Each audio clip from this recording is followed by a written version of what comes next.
മലയാളി ക്രൈസ്തവ സമൂഹത്തെ അണിനിരത്തുന്ന ecumenical ഫെലോഷിപ്പിന്റെ ആഭിമുഖ്യത്തിലുള്ള Christmas ആഘോഷം 2016 ഡിസംബർ മാസം 10-ാം തീയതി ശനിയാഴ്ച ജോർജ് വാഷിംഗ്ടൺ ഹൈസ്കൂളിൽ അരങ്ങേറി. Chairman reverend father Shibu Venad മത്തായിയുടെ അധ്യക്ഷതയിൽ ചേർന്ന സമ്മേളനത്തിൽ മലങ്കര ഓർത്തഡോക്സ് സഭയുടെ നോർത്ത് ഈസ്റ്റ് അമേരിക്ക ഭദ്രാസനാധിപൻ അഭിവന്യ സക്കറിയ Mar Nicholovos, state senator Mr John P Sabatina എന്നിവർ മുഖ്യ അതിഥികളായിരുന്നു. ജനറൽ സെക്രട്ടറി മിസ്റ്റർ മാത്യു സൗമേലിന്റെ യോഗം ആരംഭിച്ചു. വർണ്ണാഭമായ ഘോഷയാത്ര, ഭദ്രദീപം തെളിയിച്ച് ഉദ്ഘാടനം, പ്രാർത്ഥന, എക്യുമെനിക്കൽ ചാരിറ്റി ഫണ്ട് വിതരണം, എക്യുമെനിക്കൽ ക്വയറിന്റെ ഗാനാലാപനം, സൊവിനിയ പ്രകാശനം എന്നിവയ്ക്ക് ശേഷം cultural program coordinator Mr Binu ജോസഫിന്റെ നേതൃത്വത്തിൽ വിവിധ കലാപരിപാടികൾ അരങ്ങേറി. Joint secretary mister Koshy Varghese കൃതജ്ഞത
am grateful to His Grace Zachariah Mar Nicholas, who in spite of his busy schedule found time to come here to grace this occasion.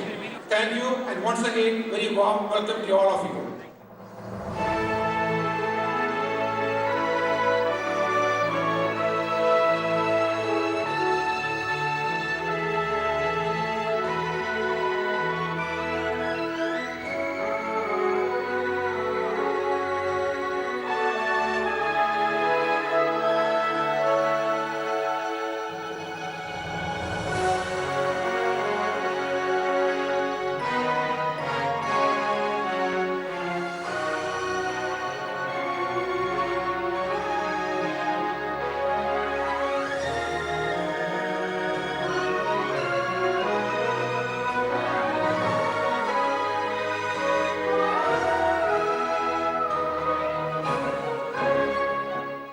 Good evening and a Merry Christmas to all of you. It is with great joy and honor and humility I was able to serve the Ecumenical Fellowship of Indian Churches in Philadelphia as its chairman in 2016, along with Reverend Saji Mukur, the co-chairman.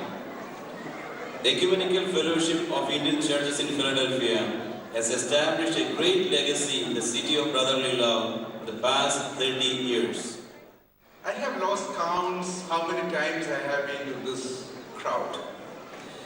One of the problems when you repeatedly address the same crowd, you forget which all stories have you shared, which sermon you preached. So if you have heard this before, just forgive and bear with me. As I was reflecting, and of course I have an agreement with the leaders of this group that whenever they invite, I try to decline, and I have an agreement with them that if you can't get anybody else, I will come. Christmas is a time of giving. Christmas is when God gave us His Son Jesus. Christmas is when Jesus sacrificed Himself for us, for our sins.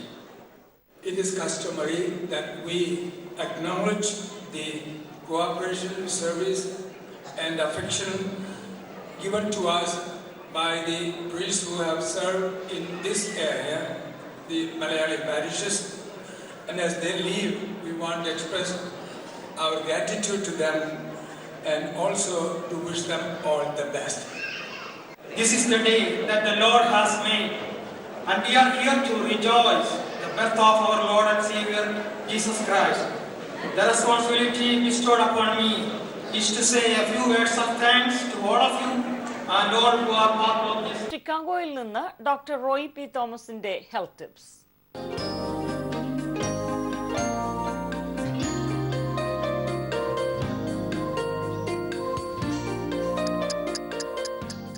ഇന്ന് പ്രായമായവരിലുണ്ടാകുന്ന ഓർമ്മക്കുറവിനെ പറ്റി അല്പം ചിന്തിക്കാം. ആൽഷൈമേഴ്സ് ഡിസീസോ dementia മൂലമുണ്ടാകുന്ന ഓർമ്മ നശിപ്പിക്കുന്ന രോഗങ്ങളെ പറ്റിയോ അല്ല, പ്രായാധിക്യം മൂലം സ്വാഭാവികമായി സംഭവിക്കുന്നെന്ന് കരുതപ്പെടുന്ന ഓർമ്മക്കുറവുകളെ പറ്റിയാണ് പറയുന്നത്.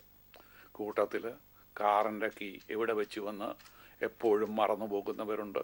മൂക്കിൽ കണ്ണാടി വെച്ചുകൊണ്ട് തന്നെ കണ്ണാടി അന്വേഷിച്ച് നടന്നവരും, വർഷങ്ങളായി സമീപത്ത് താമസിച്ചിരുന്ന അയൽവാസിയുടെ പേര് മറന്നുപോയെന്ന് വരും, കൊച്ചുമക്കളുടെ പേര് മറന്നുപോയി അതിൽ വ്യസനിക്കുന്ന മുത്തച്ഛന്മാരെയും അവരെക്കാൾ കൂടുതൽ അതിൽ വ്യസനിക്കുന്ന കൊച്ചുമക്കളെയും കണ്ടിട്ടുണ്ട്. സീനിയർ മോമെൻറ്റ്സ് എന്ന് വിളിക്കപ്പെടുന്ന ഇത്തരം ഓർമ്മക്കുറവുകൾക്ക് ഫലപ്രദമായി ചികിത്സയെന്ന് അഡ്വർട്ടൈസ് ചെയ്തുകൊണ്ട് അത്തരം മരുന്നുകൾ വിറ്റ് മില്യൺസ് ഓഫ് ഡോളർ സമ്പാദിക്കുന്ന പല കമ്പനികളുമുണ്ട്. എന്നാൽ ഇത്തരം മരുന്നുകൾ കൊണ്ട് എന്തെങ്കിലും പ്രയോജനമുള്ളതായി ഫുഡ് ആൻഡ് ഡ്രഗ് അഡ്മിനിസ്ട്രേഷനോ വൈദ്യശാസ്ത്ര വിദഗ്ധരോ കരുതുന്നില്ല. കുറേ വൈറ്റമിൻസും കുറച്ച് ഭക്ഷ്യ ഘടകങ്ങളും അടങ്ങിയ ഈ ഗുളികകൾ മാസം $100-150 വില കൊടുത്ത് വാങ്ങിച്ച് കഴിച്ചുകൊണ്ടിരിക്കുന്നവരെയും എനിക്കറിയാം. എന്നാൽ പ്രായമായവരിൽ ഉണ്ടാകുന്ന ഓർമ്മക്കുറവിനെ പറ്റി കുറച്ച് പുതിയ ശാസ്ത്രീയമായ അറിവുകൾ നമുക്ക് ലഭിച്ചിട്ടുണ്ട്. അതിനെപ്പറ്റി ചില കാര്യങ്ങൾ പറയാം. ആദ്യം ഓർമ്മയെപ്പറ്റി ബ്രെയിനിൻ്റെ അല്പം അനാറ്റമി. നമ്മുടെ തലച്ചോറിൻ്റെ മധ്യഭാഗത്തായി സ്ഥിതി ചെയ്യുന്ന ഹിപ്പോ ക്യാമ്പസ് എന്നൊരു ഭാഗമുണ്ട്. ഇതാണ് നമ്മുടെ ഓർമ്മയും വികാരങ്ങളും മുഖ്യമായി നിയന്ത്രിക്കുന്ന പേടകം.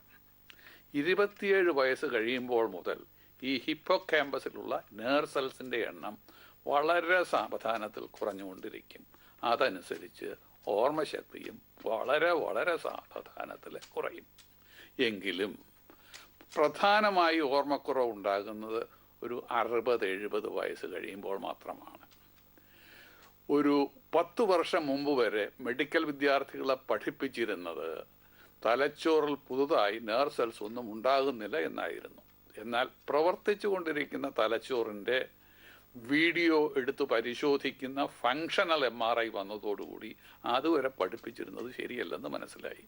ഹിപ്പോ ക്യാമ്പസ് ഉൾപ്പെടെയുള്ള തലച്ചോറിൻ്റെ ഭാഗങ്ങളിലെല്ലാം തന്നെ വളരെ ചെറിയ തോതിലാണെങ്കിലും പുതിയ നെർവ് സെൽസ് ഉണ്ടാകുന്നുണ്ട്. ഇതിനെ ന്യൂറോജെനിസിസ് എന്ന് വിളിക്കുന്നു. മറ്റ് ജീവികളിൽ നടത്തിയിട്ടുള്ള ആനിമൽ എക്സ്പെരിമെൻസും ഗവേഷണങ്ങളും അവരുടെ തലച്ചോറിലും പുതിയ നെർവ് സെൽസ് ഉണ്ടാകുന്നു, ന്യൂറോജെനിസിസ് നടക്കുന്നുവെന്ന് തെളിയിച്ചു. ഒരാളിൻ്റെ തലച്ചോറിൽ ഓർമ്മ സൂക്ഷിക്കുന്ന ഹിപ്പോ ക്യാമ്പസിൽ എല്ലാ ദിവസവും ശരാശരി 700 പുതിയ നെർവ് സെൽസ് ഉണ്ടാകുന്നുവെന്ന് ഗവേഷകർ പറയുന്നു. വളരെ തുച്ഛമായ തോതിലാണെങ്കിലും ഇങ്ങനെ പുതുതായി നെർവ് സെൽ ഹിപ്പോ ക്യാമ്പസിൽ ഉണ്ടാകുകയും ഉണ്ടായിക്കൊണ്ടിരിക്കുന്ന നെർവ് സെൽസ് വേഗത്തിൽ നശിപ്പിക്കപ്പെടാതിരിക്കുകയും ചെയ്താൽ പ്രായമായവരിൽ ഓർമ്മശക്തി താരതമ്യേന കുറേ കൂടി നിന്നു വരും. ഏതെല്ലാം ഘടകങ്ങളാണ് പുതിയ നെർവ് സെൽസ് നിർമ്മിക്കുവാൻ ന്യൂറോജെനസിസ് എന്ന പ്രക്രിയയെ സഹായിക്കുന്നത്, ഏതെല്ലാം ഘടകങ്ങളാണ് ന്യൂറോജെനസിനെ പ്രതികൂലമായി ബാധിക്കുന്നതെന്ന് ലോകത്തിൻ്റെ വിവിധ ഭാഗങ്ങളിലുള്ള ബ്രെയിൻ ഗവേഷകർ പഠനം നടത്തിക്കൊണ്ടിരിക്കുകയാണ്. അവയിൽ എല്ലാവരും, പ്രത്യേകിച്ച് സീനിയർ സിറ്റിസൺസ് അറിഞ്ഞിരിക്കേണ്ട ചില കാര്യങ്ങൾ പറയാം. ഒന്നാമതായി, പഠിച്ചുകൊണ്ടിരിക്കുന്ന പുതുതായി അറിവുകൾ നേടിക്കൊണ്ടിരിക്കുന്ന ഹിപ്പോ ക്യാമ്പസിൽ പുതുതായി കൂടുതൽ നെർവ് സെൽസ് ഉണ്ടായിക്കൊണ്ടിരിക്കുന്നതായി പഠനങ്ങൾ തെളിയിക്കുന്നു. ഏത് പ്രായത്തിലും മറന്നുപോയിക്കട്ടെ, എങ്കിലും പുതുതായി എന്തെങ്കിലും പഠിച്ചുകൊണ്ടിരിക്കുന്നത് നല്ലതാണ്. ബ്രെയിൻ എക്സസൈസാണ്. മറ്റൊന്ന്, ജീവിതത്തിലെ സ്ട്രെസ്, അതുമൂലം ഉണ്ടാകുന്ന രക്തത്തിലെ കോർട്ടിസോൾ ലെവല് പുതിയ നെർവ് സെൽസ് നിർമ്മിക്കുവാൻ ന്യൂറോജെനസിസിന് പ്രതികൂലം സൃഷ്ടിക്കും. മെഡിറ്റേഷൻ, യോഗ, പ്രാർത്ഥന തുടങ്ങിയവയെല്ലാം പലരിലും സ്ട്രെസ് കുറയ്ക്കുവാൻ സഹായിക്കും. പ്രായമായി എന്ന് കരുതി സമൂഹത്തിൽ നിന്ന് ഒഴിഞ്ഞുമാറി നിൽക്കുന്നത് കൂടുതൽ പ്രശ്നങ്ങൾ ഉണ്ടാക്കുകയേ ഉള്ളൂ. പ്രായമായി കഴിഞ്ഞാലും സോഷ്യലൈസ് ചെയ്യാൻ കഴിവതും ശ്രമിക്കുക. വ്യായാമം, ദിവസവും വ്യായാമത്തിൽ ഏർപ്പെടുന്നത് ന്യൂറോജെനിസിസിനെ സഹായിക്കും. എലികളിൽ നടത്തിയ പഠനം കാണിക്കുന്നത് എക്സസൈസ് ചെയ്യാൻ നിർബന്ധിതമാക്കുന്ന എലികളിൽ അവരുടെ ബ്രെയിനിൽ കൂടുതൽ സെൽസ് ഉണ്ടാകുന്നുമാണ്. അമിത ഭക്ഷണം, പ്രത്യേകിച്ച് ഹൈ ഫാറ്റ് ഡയറ്റ് ന്യൂറോജെനസിസിനെ പ്രതികൂലമായി ബാധിക്കും. അമിതമായ മദ്യപാനം ഹിപ്പോ ക്യാമ്പസിൽ പുതുതായി സെൽ നിർമ്മിക്കുന്നതിന് സാധ്യത കുറയ്ക്കും. തലച്ചോറിലെ ബ്ലഡ് സപ്ലൈ കുറയ്ക്കുന്ന ആർട്ടീരിയോസ്ക്ലോറിസ്, ഹൈ ബ്ലഡ് പ്രഷർ തുടങ്ങിയവയെല്ലാം ഹൈപ്പോ ക്യാമ്പസിലെ ന്യൂറോജെനസിസിനെ തടസ്സപ്പെടുത്തും. അതുകൊണ്ട് ഇവയെല്ലാം യഥാസമയം ചികിത്സിക്കപ്പെട്ടതാണ്. അതുപോലെ നമ്മുടെ മത്തി, അയല, സാൽമൺ തുടങ്ങിയ മത്സ്യങ്ങളിൽ അടങ്ങിയിരിക്കുന്ന ഒമേഗ-3 ഫാറ്റി ആസിഡ് തലച്ചോറിൽ പുതിയ സെൽസ് നിർമ്മിക്കുവാൻ സഹായിച്ചേക്കുമെന്ന് ഗവേഷകർ പറയുന്നു. അതുപോലെ തന്നെ മറ്റൊന്ന്, ഡാർക്ക് ചോക്ലേറ്റ്സ്, ബ്ലൂബെറി തുടങ്ങിയ ഭക്ഷണങ്ങളിൽ അടങ്ങിയിരിക്കുന്ന ഫ്ലേവനോയിഡ്സ് തലച്ചോറിലെ ന്യൂറോജെനസിസിനെ സഹായിച്ചേക്കും എന്നും ഗവേഷകർ കരുതുന്നു. ക്യാൻസർ രോഗത്തിന് കീമോതെറാപ്പി ഉപയോഗിക്കുമ്പോൾ ക്യാൻസർ സെൽസിനെ നശിപ്പിക്കുന്നതോടൊപ്പം ഓർമ്മയ്ക്ക് വേണ്ടിയുള്ള നെർവ് സെൽസ് ന്യൂറോജെനസിസും തടസ്സപ്പെട്ടു എന്ന് വരും. പുതിയ ക്യാൻസർ സെൽ വളർച്ച തടയുന്നത് പോലെയാണ് ഇതും സംഭവിക്കുന്നതാണ് വിദഗ്ധർ കരുതുന്നു. എന്നാൽ കീമോതെറാപ്പി നിർത്തിക്കഴിയുമ്പോൾ ഓർമ്മ മിക്കവരിലും തന്നെ തിരിച്ചെത്തുന്നുണ്ട്. ഡിപ്രഷൻ, ആങ്സൈറ്റി തുടങ്ങിയ മാനസിക രോഗങ്ങളുള്ളവരിൽ തലച്ചോറിലെ ന്യൂറോജെനസിസ് കുറവായി കാണുന്നു.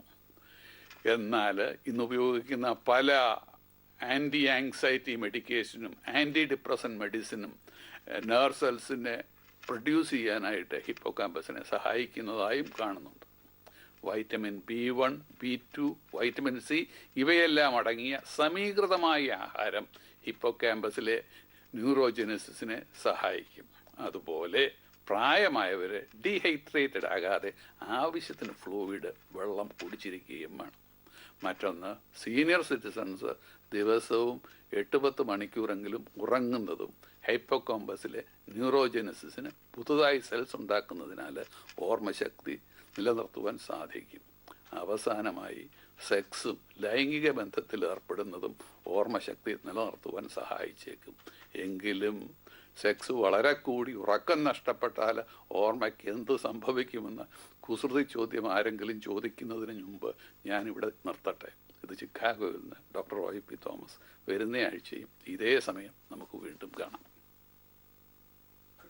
USA വീക്ക്ലി ന്യൂസ് പൂർണ്ണമാവുന്നു. നന്ദി, നമസ്കാരം.